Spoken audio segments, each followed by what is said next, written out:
पांचों चुनावी राज्यों में विधानसभा चुनाव के बाद अब अलग-अलग एजेंसियों के एग्जिट पोल्स के नतीजे सामने आ गए हैं। चुनावी राज्यों में इंडिया टुडे, एक्सिस माई इंडिया समेत कुल 8 न्यूज संस्थानों और सर्वे एजेंसियों ने मतदाताओं के मूड का अनुमान लगाया। एग्जिट पोल्स के नतीजों के औसत की बात करें तो राजस्थान और मध्य प्रदेश में बीजेपी की सरकार बनती दिखाई दे रही है, जबकि छत्तीसगढ़ और तेलंगाना में कांग्रेस के सत्ता में आने के आसार दिख रहे हैं। यानी 2 राज्य बीजेपी के तो 2 राज्य कांग्रेस के पाले में नजर आ रहे हैं। आइए बारी बारी से समझते हैं कि अलग अलग राज्यों में इन 8 एग्जिट पोल्स के नतीजों का औसत निकालने पर क्या रिजल्ट मिल रहा है। सबसे पहले बात राजस्थान की। राज्य में कुल 199 विधानसभा सीटों पर चुनाव हुए। इंडिया टुडे, एक्सिस माई इंडिया एग्जिट पोल के मुताबिक बीजेपी के खाते में 90 तो कांग्रेस के खाते में 96 सीटें जा रही हैं, जबकि निर्दलीय उम्मीदवारों और छोटी पार्टियों को 13 सीटें मिल रही हैं। अगर साथ में Times Now, ETG, ABP C voters, news 24 Chanakya, TV 9 Polstrat, India TV CNX और रिपब्लिक और दैनिक भास्कर द्वारा कराए गए एग्जिट पोल्स के नतीजों को जोड़कर औसत निकाला जाए तो राजस्थान में बीजेपी को 102 विधानसभा सीटें तो कांग्रेस को 86 विधानसभा सीटें मिलती दिखाई दे रही हैं, जबकि अन्य के खाते में 11 सीटें जा रही हैं। यानी राजस्थान में एग्जिट पोल्स के औसत में बीजेपी कांग्रेस से आगे तो दिखाई दे रही है, लेकिन मार्जिन इतना कम है कि 1-2 सीटें भी इधर-उधर हुई तो परिणाम किसी भी तरफ जा सकता है। राजस्थान के बाद अब बात मध्य प्रदेश की। मध्य प्रदेश में इंडिया टुडे, एक्सिस माई इंडिया एग्जिट पोल के मुताबिक बीजेपी को 230 सदस्यों वाली विधानसभा में 151 सीटों के साथ पूर्ण बहुमत मिल रहा है। वहीं कांग्रेस को 79 सीटें मिल रही हैं।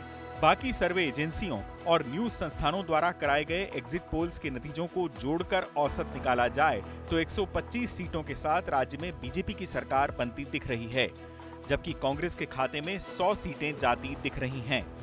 राज्य में अन्य के खाते में 5 सीटें जा रही हैं। यानी मध्य प्रदेश में शिवराज सिंह चौहान साफ तौर पर बाजी मारते हुए दिखाई दे रहे हैं। कहीं न कहीं केंद्रीय राजनीति के दिग्गजों को मैदान में उतारने का बीजेपी का प्रयोग भी सफल होता दिख रहा है। मध्य प्रदेश के बाद अब बात पड़ोसी छत्तीसगढ़ की। छत्तीसगढ़ में कुल 90 विधानसभा सीटें हैं। बहुमत का आंकड़ा 46 सीटें हैं। इंडिया टुडे, एक्सिस माई इंडिया एग्जिट पोल के मुताबिक कांग्रेस के खाते में 45 सीटें तो बीजेपी के खाते में 41 सीटें जाती दिख रही हैं, जबकि अन्य पार्टियों को राज्य में 3 विधानसभा सीटें मिल रही हैं। बाकी सर्वे एजेंसियों को मिलाकर औसत निकाला जाए तो छत्तीसगढ़ में कांग्रेस 48 विधानसभा सीटों के साथ साफ तौर पर बढ़त बनाए हुए है, जबकि बीजेपी के खाते में 39 सीटें जा रही हैं। राज्य में अन्य पार्टियों और निर्दलीय उम्मीदवारों के खाते में 3 सीटें जाती दिख रही हैं। यानी छत्तीसगढ़ की राजनीति में भूपेश बघेल के नेतृत्व में कांग्रेस साफ तौर पर विजेता नजर आ रही है। अगर बात दक्षिण के तेलंगाना की करें तो राज्य में 119 विधानसभा सीटें हैं। राज्य में बहुमत का आंकड़ा 60 सीटों का है। तेलंगाना में अभी तक 6 सर्वे एजेंसियों और न्यूज संस्थानों ने अपने पोल जारी किए हैं। इन 6 सर्वे एजेंसियों का औसत निकालें तो 65 सीटों के साथ राज्य में कांग्रेस की सरकार आती दिख रही है। वहीं मुख्यमंत्री के चंद्रशेखर राव की अगुवाई में 43 सीटों के साथ बीआरएस पिछड़ रही है। बीजेपी के खाते में 6 सीटें जाती दिख रही हैं।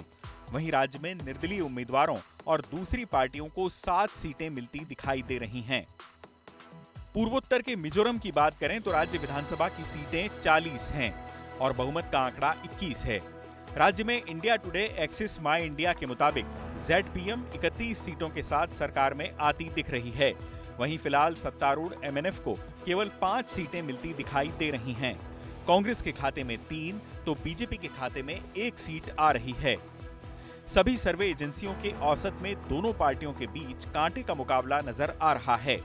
जेडपीएम को 16 तो एमएनएफ को 15 विधानसभा सीटें मिलती दिखाई दे रही हैं, जबकि राज्य में कांग्रेस को 7 तो बीजेपी को 1 सीट मिल रही है। ये साफ तौर पर देखा जा सकता है कि एग्जिट पोल के नतीजे मिश्रित किस्म के हैं। न बीजेपी भारी फायदे या नुकसान में दिखाई दे रही है और न ही कांग्रेस। अगर चुनाव परिणाम भी ऐसे ही रहे तो राष्ट्रीय राजनीति के मिजाज में फिलहाल कोई बड़ा बदलाव होता नजर नहीं आता। चुनाव आज तक।